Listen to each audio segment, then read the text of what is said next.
நாட்டிற்குள்ளேயே ஆக்கப்பூர்வமாகவும் நியாயமான முறையிலும் பேச்சுவார்த்தைகளின் மூலம் பிரச்சினைகளுக்கு தீர்வு காண தாம் தயாராக இருப்பதாக தமிழ் தேசிய கூட்டமைப்பு தெரிவிக்கின்றது.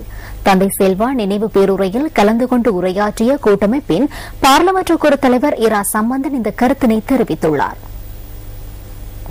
இலங்கை தமிழரசு கட்சியின் ஸ்தாபகர் தந்தை செல்வநாயகத்தின் 35வது நினைவு நாள் பேருரை நேற்று மாலை நடைபெற்றது. இலங்கை தமிழரசு கட்சியின் கொழும்பு மாவட்ட கிளை ஏற்பாடு செய்திருந்த இந்த நிகழ்வு பம்பலப்பிட்டி புதிய கதிரேசன் மண்டபத்தில் நடைபெற்றது. இந்த நாட்டில் சமாதானம் தேவை, நமது மக்களுக்கு நிம்மதி தேவை, நமது மக்களுடைய துன்பங்கள் துயரங்களுக்கு ஒரு முடிவு வர வேண்டும். இந்த காரணத்திற்காக பேச்சுவார்த்தையில் ஈடுபட்டு ஒரு முடிவை காணுவதற்கு, ஒரு நியாயமான முடிவை காணுவதற்கு நாங்கள் தயாராக இருக்கின்றோம். ஆனால் அதை நாங்கள் மாத்திரம் அடைய முடியாது.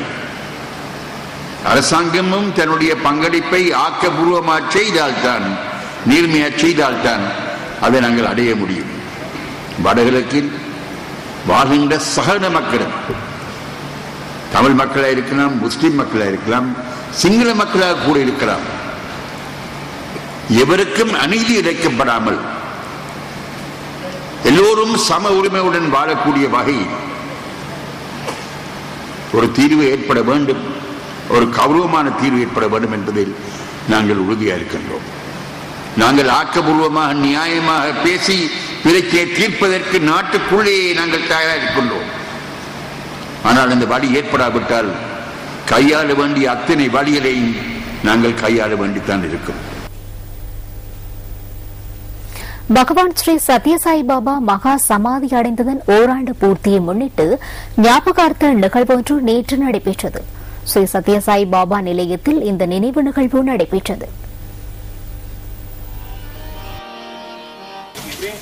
ஐக்கிய தேசிய கட்சியின் பார்லிமெண்ட் உறுப்பினர் கரு ஜெயசூரிய மற்றும் அந்த கட்சியின் பொதுச் செயலாளர் திஸ்ஸாத் நாயக் ஆகியோர் இந்த ஞாபகார்த்த நிகழ்வில் கலந்து கொண்டிருந்தனர்.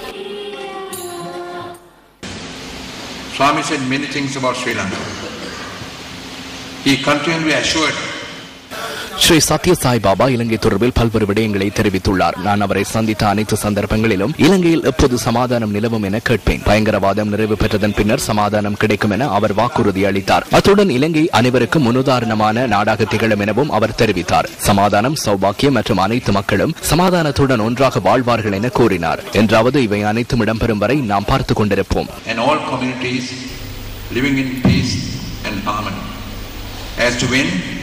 And how it happens, let us wait and see.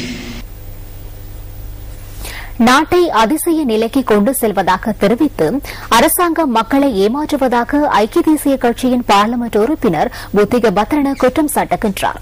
அக்குரசவில் இன்று நடைபெற்ற வைபவத்தின் போதே அவர் இவ்வாறு தெரிவித்தார். தெஹிவளை மேம்பாலத்திற்கு அருகில் மக்களை தெளிவூட்டுவதற்காக துண்டு பிரசுரங்கள் வழங்கப்பட்டன. துண்டு பிரசுரங்களை விநியோகிக்கும் நிகழ்வின் மற்றொரு கட்டம் காலியில் நேற்று முன்னெடுக்கப்பட்டது.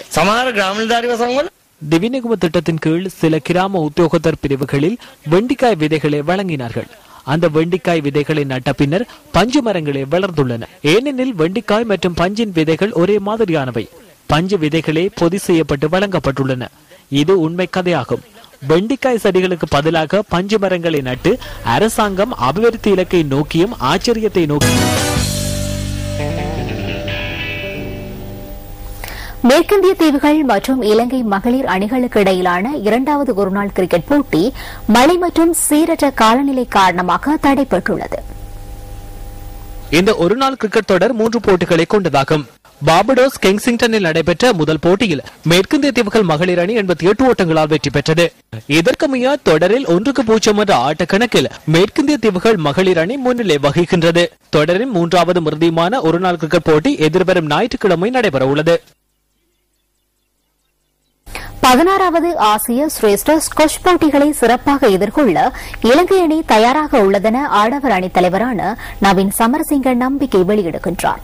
பயிற்சிகளின் இடையில் அவர் ஸ்போர்ட்ஸ் ஃபர்ஸ்டுக்கு இதனை தெரிவித்துள்ளார்.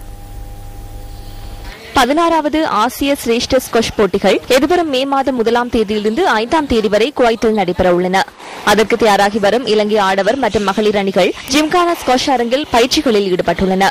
இலங்கை ஸ்குவாஷ் குழாமில் 4 வீரர்களும் 4 வீராங்கனைகளும் இடம்பெற்றுள்ளனர்.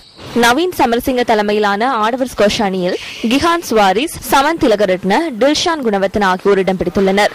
இவர்களில் டில்ஷான் பாடசாலை மட்ட வீரர் என்பது குறிப்பிடத்தக்கதாகும். ஒரு மாதத்திற்கு மேலாக வாரத்தில் 6 நாட்கள் காலை 6 மணி முதல் 8 மணி வரை பயிற்சிகளை மேற்கொண்டுள்ளோம். பயிற்சிகளை முறையாக முன்னெடுத்திருப்பதால் எமது வீரர்கள் சிறப்பாக விளையாடுகிறார்கள். சமனும் நானும் அனுபவமிக்க வீரர்கள். கிஹானும் அதிக சுற்றுப்பயணங்களுக்கு சென்றுள்ளார். டில்ஷான் புதுமுக வீரர் என்றாலும் அவர் சிறப்பாக விளையாடுகிறார்.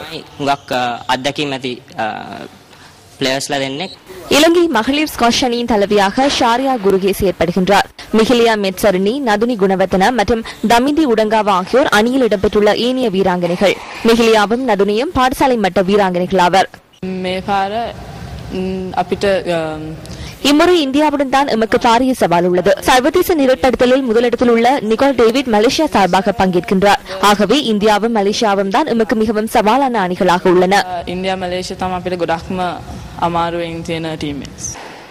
16வது ஆசிய சிரேஷ்ட ஸ்குவாஷ் போட்டிகளில் ஆடவர் பிரிவில் 15 அணிகளும் மகளிர் பிரிவில் 8 அணிகளும் மோதவுள்ளன. இதற்கான இலங்கை வீராங்கனைகள் எதிர்வரும் திங்கட்கிழமை பயணமாக உள்ளனர். ஜூஜன் ஜோன் ஹெபையார் ஞாபகார்த்த கண்ண கூடைப்பந்தாட்ட போட்டிகள் மட்டக்களப்பு புனித மைக்கேல் கல்லூரியின் கூடைப்பந்தாட்ட அரங்கில் இன்று ஆரம்பமாகின. மட்டக்களப்பு புனித மைக்கேல் கல்லூரியின் அதன் பழைய மாணவர் சங்கமும் இணைந்து இந்த போட்டிகளை நடத்துகின்றன. 1872 ஆண்டு ஸ்தாபிக்கப்பட்ட மட்டக்களப்பு புனித மைக்கேல் கல்லூரி கூடைப்பந்தாட்டத்தில் அகில இலங்கை மற்றும் கிழக்கு மாகாண இறுதியில் பல்வேறு வெற்றிகளை ஈட்டியுள்ளது. பாடசாலையில் கூடைப்பந்தாட்டத்தை மேம்படுத்தும் நோக்கில் ஷூஜின் ஜான் ஹெபையா ஞாபகார்த்த கிண்ண கூடைப்பந்தாட்ட போட்டிகள் நடத்தப்படுகின்றன. ஏ மற்றும் பி ஆகிய 2 பிரிவுகளின் கீழ் நடைபெறும் இந்த போட்டிகளில் ஏ குழுவில் கொலம்போ கேஜர்ஸ், பெட்டிகுலோ ப்ளூஸ், யாழ்ப்பாணம் கூடைப்பந்தாட்ட கழக அணி, போலீஸ் கழகம் ஆகிய இடம்பெற்றுள்ளன. பி குழுவில் பெட்டிகுலோ ரெட்ஸ், கேண்டி கேஜர்ஸ், ஹம்பாந்தோட்ட கால்டன் மற்றும் மட்டக்களப்பு புனித மைக்கேல் கல்லூரி அணிகள் அங்கும் வகிக்கின்றன. நாளை 2ஆம் சுற்று போட்டிகளும் நாளை மறுதினம் அரையிறுதி மற்றும் இறுதிப் போட்டிகளும் நடைபெற உள்ளன. இத்துடன் இன்றைய நாளுக்குரிய செய்திகள் யாவும் நிறைவு பெறுகின்றன. வணக்கம்.